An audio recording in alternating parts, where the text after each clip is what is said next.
AB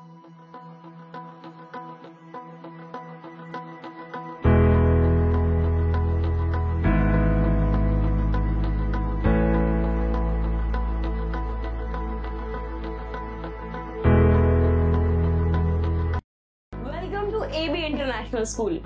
सध्याच्या इतक्या शाळांमध्ये आपल्या सगळ्या पालकांच्या विचारांमध्ये येतो ते सगळ्यात मोठं कन्फ्युजन की आपल्या मुलाला, आपल्या पाल्याला नेमकं कुठल्या शाळेत टाकावं. मराठी मीडियम मध्ये, इंग्लिश मीडियम मध्ये, CBSE pattern, ICSE pattern and what not.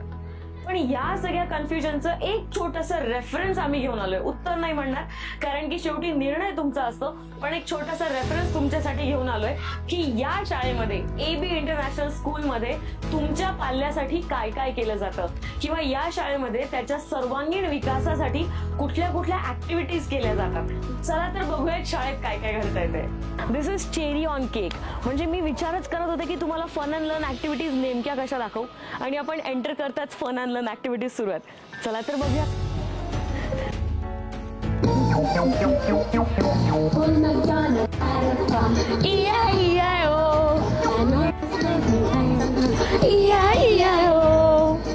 तीन एकरच्या परिसरामध्ये पसरलेली ही शाळा, ज्या शाळेमध्ये CBSE अफिलिएशन सोबतच खूप भलं मोठं ग्राउंड आहे, म्हणून क्लासरूम्स आहेत, त्याच्यासोबतच लॅब्स आहेत, लायब्ररी आहे आणि अजून भरपूर काय काय आहे. या सगळ्यांमध्ये जर आपण फीचर वाईज बघितलं, म्हणजे आपण घर घेताना जसं बघतो ना अम्युनिटीज काय आहेत, फीचर्स काय आहेत, तसं जर बघितलं तर या शाळेमध्ये physics lab, chemistry lab, bio lab, computer lab अशा वेगळ्या वेगळ्या लॅब्स आहेत. यासोबतच एक खूप मोठी वेल बुक्सनी भरलेली, वेल इक्विप्ड लायब्ररी आहे, ज्याच्यामध्ये 2 ते 3 हजारांपेक्षा सुद्धा जास्त पुस्तकं आहेत. यासोबतच जर आपण क्लासरूम्स मध्ये बघितलं तर लहान मुलांच्या क्लासरूम्स त्यांच्या हिशोबाने, त्यांना जशा पद्धतीच्या क्लासरूम्स योग्य असतात त्या हिशोबाने थोडंसं मधल्या वयात गेले, 6वी, 7वी, 5वी, तर या वयामध्ये त्या मुलांच्या क्लासरूम्स कशा असाव्यात, केवढ्या स्पेशियस असाव्यात, केवढ्या इक्विप्ड असाव्यात, तशा क्लासरूम्स.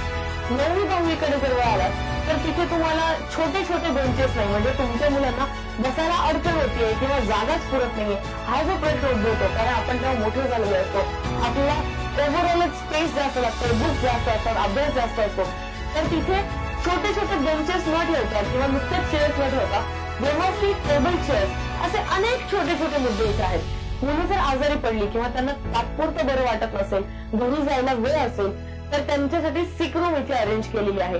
यासोबतच यांचा जो टीचिंग स्टाफ आहे, टीचर स्टाफ आहे, त्या प्रत्येक शिक्षकाचं आपल्या प्रत्येक मुलाकडे, म्हणजे प्रत्येक विद्यार्थ्याकडे बारीक पर्सनली लक्ष आहे की ह्या मुलाला काय होतंय, काय हवंय, काय नकोय, इथे काय कमी जास्त दिलं पाहिजे, इथे अजून काय हवं आहे, या सगळ्या मुद्द्यांकडे शिक्षकांचं पर्सनली लक्ष असतं. प्रिन्सिपल मॅम ज्या आहेत, प्रिन्सिपल मिनी अँथोनी मॅम, त्यांचं प्रत्येक शिक्षकाकडे सुद्धा पर्सनली लक्ष असतं की हे आपल्या विद्यार्थ्यांपर्यंत गरजेच्या जितक्या गोष्टी आहेत, जितके कल्चर, संस्कार आहेत, जितक्या टीचिंग्स आहेत, त्या प्रोव्हाइड करतायत की नाहीये, इथे अजून जास्त काही दिलं पाहिजे की नाही, इथे मुलांना अजून काही हवं असेल तर ते आपल्या शाळेत कसं आणता येईल, कसं तयार करता येईल, या सगळ्या गोष्टींचा बारकाव्यांनी विचार केला जातो. यासोबतच जसं आपण सकाळी म्हटलं की मुलांचा सर्वांगीण विकास म्हणजे काय, तर त्यांचं फिजिकल, मेंटल, स्पिरिच्युअल आणि इंटेलेक्च्युअल या चारही आस्पेक्ट्स मधली ग्रोथ. याच्यामध्ये जर आपण फिजिकल आस्पेक्ट बघितला तर त्याच्यासाठी स्पोर्ट्स, इनडोर स्पोर्ट्स आणि आउटडोर स्पोर्ट्स या दोन्ही गोष्टींवर भर दिला गेला आहे. याच्यामध्ये जर आपण इंटेलेक्च्युअल वर फोकस केलं तर मुलांच्या वेगळ्या वेगळ्या वादविवाद स्पर्धा, पाठांतर स्पर्धा, ड्रामॅटिक्सच्या स्पर्धा, जिथे त्यांना त्यांचं इंटेलेक्ट प्रेझेंट करता येईल, जिथे त्यांना त्यांची शिस्त प्रेझेंट करता येईल, हे कसं वेगळ्या वेगळ्या पद्धतीने अरेंज करता येईल याची सुद्धा काळजी घेतली आहे. इंटेलेक्ट मध्ये छोटीशी बारीक गोष्ट जर सांगायची झाली तर मुलं शिक्षकांचा धाक म्हणून नाही, तर शिस्त आपल्याला गरजेची आहे म्हणून शाळेच्या आवारात फिरताना सुद्धा शिस्तीने फिरतात. मेंटल मध्ये जर आपण बघितलं तर मेंटल आस्पेक्ट मध्ये आपल्या मुलांपर्यंत आपण किती जास्त आपण शिक्षण प्रोव्हाइड करतोय, तर त्यांच्यामध्ये किती जास्त रुजवता येईल याची काळजी घेतली गेली आहे. मग त्याच्यामध्ये प्रॅक्टिकल्सची गरज असेल तर लॅब्स उभ्या केल्या गेल्या. मदर टीचर म्हणजे जसं आई आपल्या बाळाला पहिल्या पावलापासून सगळं शिकवते, तसं ती टीचर, ती शिक्षिका त्या मुलांना पहिल्या पावलापासून सगळं शिकवायला तयार असते. म्युझिक आणि डान्स साठी डेडिकेटेड क्लासरूम्स आहेत. म्हणजे ज्या मुलांना आपल्या एक्स्ट्रा करिक्युलर ऍक्टिव्हिटीज एक्सप्लोर करायच्या आहेत, त्याच्यात जास्त इंटरेस्ट आहे, त्यांच्यासाठी आपापला एक वेगळा क्लासरूम.